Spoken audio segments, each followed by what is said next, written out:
to today's video. This video was recorded during the COVID-19 lockdown and was actually taken in the garage behind my house, so no breach of possible boundaries there, hopefully. Anyway, it's a job that I've been looking to do, or hoping to do, for a while, and it's replacing the underbonnet heat shield slash sound deadener on my Jaguar XJ40. So this is part one, and let's take a look. Hope you enjoy. Hello and welcome to today's video, and in today's video we're going to be removing this rather tired underbonnet sound deadener on my XJ40. Now, initial investigations seem to suggest it's just held in by a series of crosshead screws. So we're going to start by removing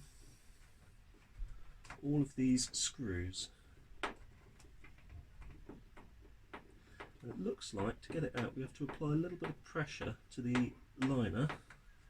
I'm not sure if you can see that properly, so if I pan up here, just need to apply a little bit of pressure to the liner to enable us to remove each screw. And there seems to be this plastic lug, this sort of popper type thing that the screw goes into. Obviously that expands and come back open to shot. That expands and holds it in place. So we want to keep all of those because I don't have any others. So coming down, slightly lower down here, this one uses a smaller plastic locating lug thing by the looks of it. So this bonnet is actually from a much newer car, so the cover that's on there is also from a newer car. As you can tell, the under bonnet warning label is from a later model XJ40s. You've got the two electric cooling fans, whereas the older one has actually just got the one cooling fan, and we will see that shortly once I get the new cover installed. So, have one down here. The thing about the earlier covers is, or the earlier undercovers, rather, earlier sound deadeners, is they do have a pair of courtesy lights. Now, this car should still have somewhere the other end of the wire for that. However, that's going to be a bit of a challenge to find, but we will see what we can do. However, it will look correct for the year if we do still have the older style light, or pair of lights rather, under there. So this one's proven to be a bit more difficult to come out. Let's give it a bit more pressure.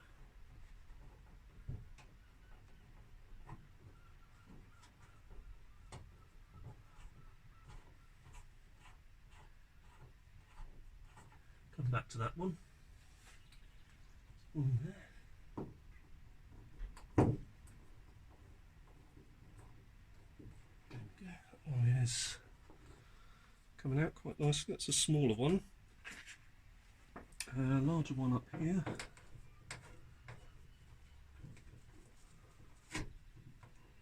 That cover just comes off of that completely, so we'll need to prise that one out.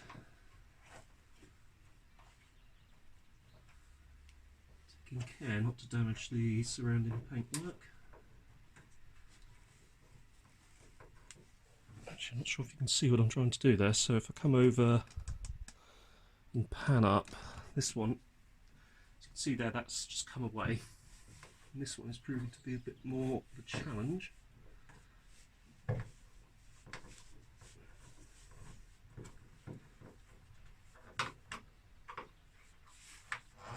going to try gently pulling this one, and hopefully it should pop out. If not, we can work around it.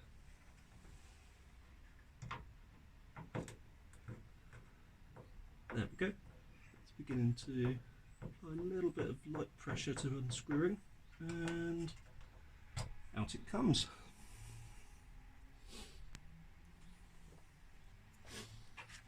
So the other one that was causing us problems down is down there. I'm going to leave that for the moment. I've got this one in the centre.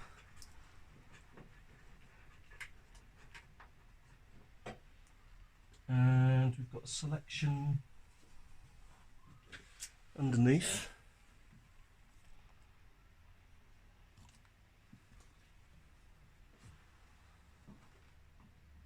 So there's one right on the bottom here.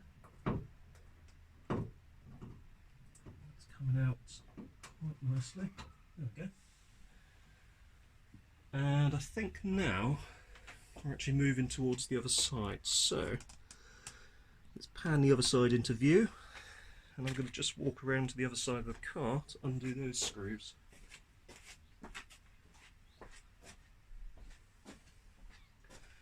So here we are at the other side, and let's just apply a bit of pressure. That's worked better than I thought it would. So it looks like that one's going to be a similar story to the other one that I tried to remove. So I'm just going to apply light pressure, with almost no pressure, to the screwdriver, and hope that just by turning it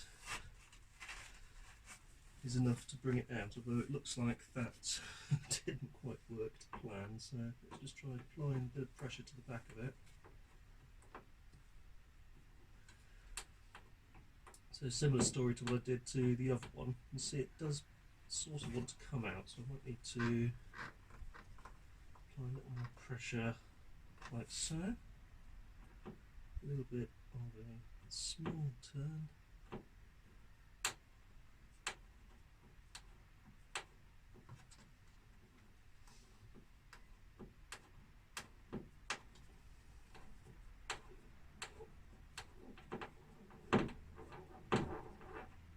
Leave that one for the second.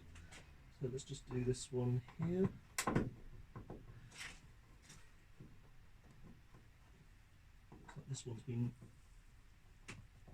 rounded off at various points. I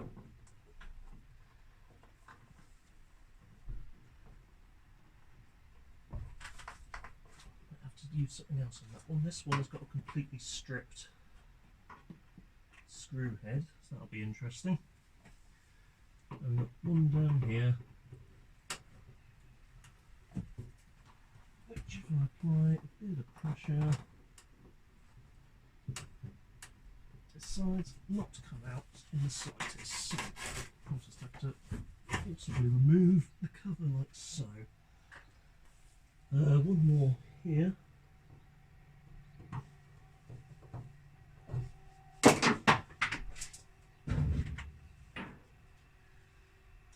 That one's also been a bit of a pain, so let's just do that, and that, and that actually has got that one out. So this is the one that had just the screw head in it. So what I can do is actually I'll take that inside and remove the actual shredded head off of that, or the shredded thread rather. And there we go, that's the old cover. So what you can do at this stage is, if you're so inclined, you can apply a bit of rust proofing to this whole area. So what I've done in the past is rust proofed down into this section here, and also at the front down into these sections here, as the bonnets usually tend to go at the leading edge. So getting a bit of dinitrile right down into these cavities here is always a good plan. So let's try and get these ones that I've unceremoniously removed out of the way. So we'll start with this top one. So I've got some needle nose pliers, and what I'm going to do is place the needle nose pliers underneath the item that won't budge, apply some pressure, and out it comes. What I can do now, if I put the pliers onto the screw head, just hold it in place, probably like so. Might even be able to do it with my fingers. What I should be able to do though is gently turn this to push the screw back out. this locating bung thing, and there we go. That can be reused. I would recommend actually getting a complete new set of these, because you may sort of end up mauling them as they come out, and also, as I've discovered, you may find that some of the screw heads have been damaged. The next thing that I'm going to do is, on some of the areas of the underbonnet area, I have scraped away accidentally some of the paint. So I'm going to just take a bit of time to sort that out. And I'll probably just use a bit of satin black to finish that off. So I'll just go and fetch some. And once that's done, we'll be ready to refit the new bonnet sound deadener. So we're actually going to use some of this dinitrile. It's my preferred rust preventative fluid, and I'm just going to go around these sort of bolt hole areas where I may have not been too careful when releasing it.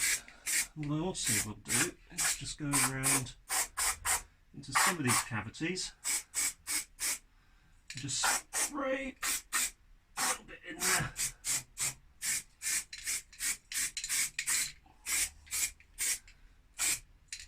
Just because. There we go. Pop around the other side.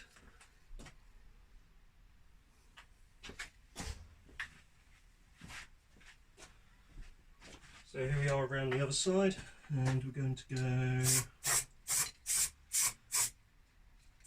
gently over. Just realised I've got one there I need to pull out.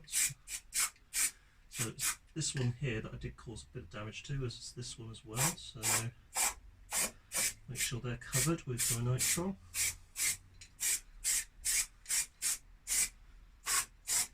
And so just do these top bits. Also go down into there as well. There we go. Oh, one there as well. Is that the one I pointed out just now? Oh no, there's one up there and one down there, so I need to pull those out. Can I reach the needle nose pliers from across the car? Yes, I can.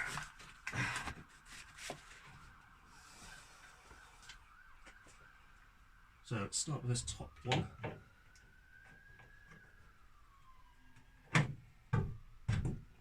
And came out actually a lot easier than I thought it would, so that's good. And I should be able to gently spin this around, push down on the screw, and out it comes. That'll be ready to put back in shortly. So that one's come out, so we need to go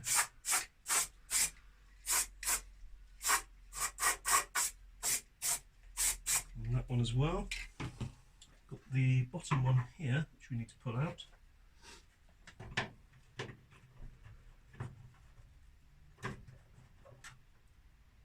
There we go, that one's out. Same story again with this one, so push down on the screw at the end, screwdriver, gently turn whilst pushing it down, be careful not to chew up the end of your finger. And if you've got enough of the head, you should be able to pull it like so, and there you go.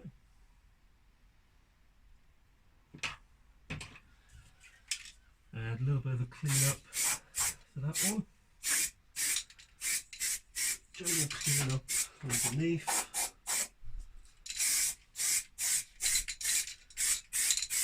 There we go, should be ready to put things in now. So, that's basically this episode. In the next episode, we are going to be covering refitting the new panel. We're also going to take a look to see if we can find the end of that loom, so I can see if I can actually reinstate the bonnet lights. It will be interesting to see if they do actually fit into here. It looks like there's a couple of spaces there and there still in this later bonnet, which might suggest that they would actually fit. Although, to be honest, I wouldn't be surprised if Jaguar changed the under moulding of the bonnet, or the actual metal framework of the bonnet, midway through production, as they seem to change a lot of things on these cars during production. Anyway, don't forget to like and subscribe, and I will see you in the next video.